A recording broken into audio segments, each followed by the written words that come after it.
Welcome back. My name is Rob Peoples. You can call me Peeps. And today I want to talk to you about why most salespeople, good majority of salespeople are not very good listeners. And it's really natural. I get it. I also needed a lot of direction and help with actually listening to people. Top sales professionals, people who are great communicators, have an overwhelming tendency in a sales environment to be thinking ahead, right? Ooh, I'm listening to what they say. And our instinct as salespeople is, what do I respond to that with? What do I need to say? All right, I'm gonna prove it to you. Okay. Think about conversations you have with your friends or family members. And I don't know, it could be about anything. And your friend is talking and you hear something that you want to tell them. So in your mind, you're saying things like, don't forget that you want to say this. You're looking at them, right? You're nodding.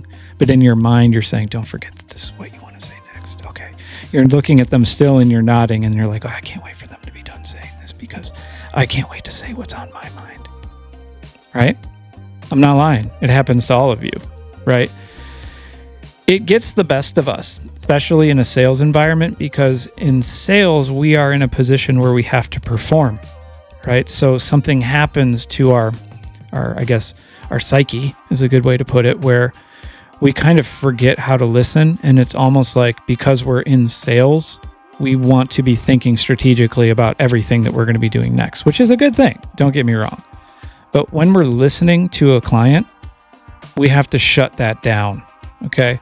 For a few reasons. One, it can come across as really disrespectful if you're not really good at listening. Number two, and most importantly, you're going to miss really important details if you shut down your conversations prematurely because you are trying to go somewhere and you're not letting your client tell you where they want to go. Super vital. And number three, the more you learn, the better, right? Slow down, right? Be okay with having longer, drawn-out conversations because you are focused on listening. But that's only half the problem. The other half of the problem is we as salespeople were wired to do that. I think even as humans, we're wired, just like I said, when we talk to our friends even, we're like, oh, don't forget to say what you're saying. Yeah, I'm listening, but I'm not. I'm looking at you, but I'm not really listening. It happens all the time, right? So I'm going to teach you all three unbelievably simple tactics that you can use to stop one-upping your clients. That's what I call it, right? Just stop one-upping your clients. Stop, hey, what am I going to say next? Yeah, I'm listening, but I'm not. How do we stop that? Okay, and these things are so simple. Number one, paraphrase. Okay, paraphrase. If your client tells you we're tired of seeing houses that need all this work done and then we don't want to see that. Instead of thinking about what you want to say, we'll avoid that, let's go. Take a minute, paraphrase. All right, so what you just said to me is you've been seeing homes, you're really kind of tired of that.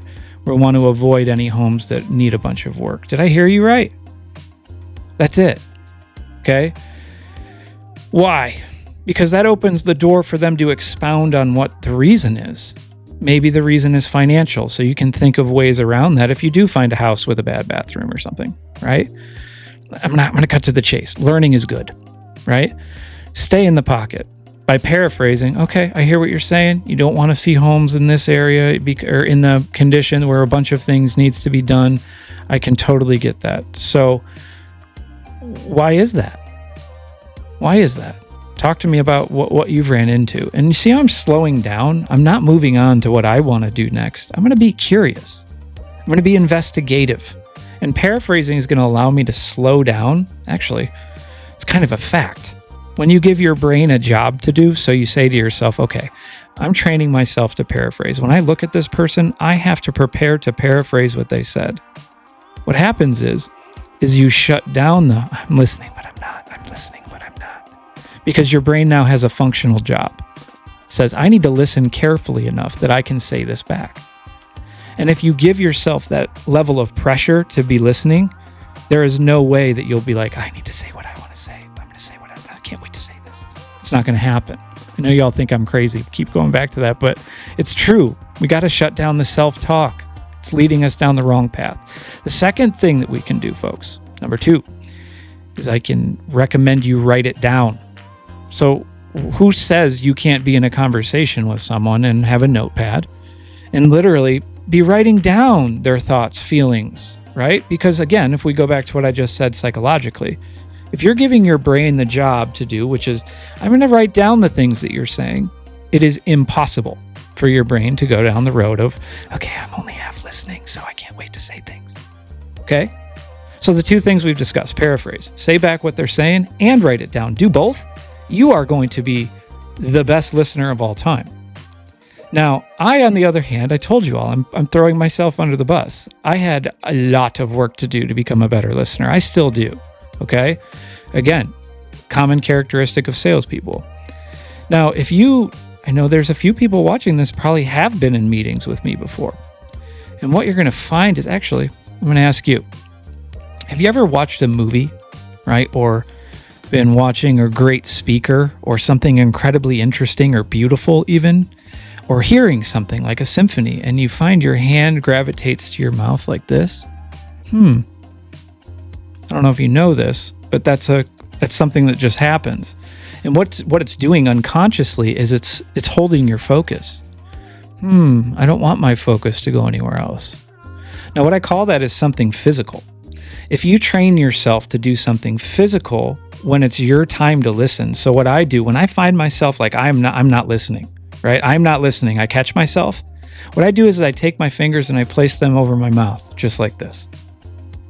Now, what that does is symbolically, it's saying, shut up, Rob, right? Don't talk. It's not your time to be thinking of what do I want to say next. Okay? I have taught people to put a little rubber band on their wrist and snap it when it's their turn to listen and snap it when it's their turn to talk. I know it seems silly, but over the phone, if you're on the phone, try it there so people aren't like, why is that person snapping a rubber band? Right? You can do little things like, cross your hands when it's time to listen and uncross them when it's time to talk. It's not about what you're doing. It's about attaching something physical to the act of listening. It's a reminder. Time to listen, Rob. Time to listen. Time to listen, Rob. Time to talk, right? I can't tell you how many people I've helped become better listeners by just sharing those three very simple things. Say what they're saying back to them. Turn off I need to say something. Turn it off. Write it down. It will be impossible for the self-talk to happen. And number 3, if you still need help or you catch yourself in the middle of a conversation, you're like, I'm losing it. Something physical. Shut it down. Shut it down immediately. When you do these things and you stop trying to sell everything and you stay in the pocket and you pick up on every little detail because you are controlling yourself versus yourself getting the best of you, you're going to find you're going to learn more about your clients. You're going to earn trust faster. You're going to get more listings. I'm telling you. Why? Because all of your competitors out there, all they care about is what they're going to sell you or say to you next. Be the difference. And when you're the great listener, you will find people will tell you, thank you for listening. You're the first one who has. But it's tough. So we've got to shut down that subconscious. We've got to shut down that self-talk and that need for us to be moving the conversation and the sale forward. Slow down. Okay? Anyway, thanks for joining me. I hope you learned even one thing from this that you can apply to your business that makes you a better listener and thus a better sales professional and realtor. Don't forget, be a great listener. Again, thanks for joining me. My name is Rob Peoples. You can call me Peeps, and I hope to see you in all the other videos, maybe even some live events we might host. Thanks for joining me. We'll see you soon.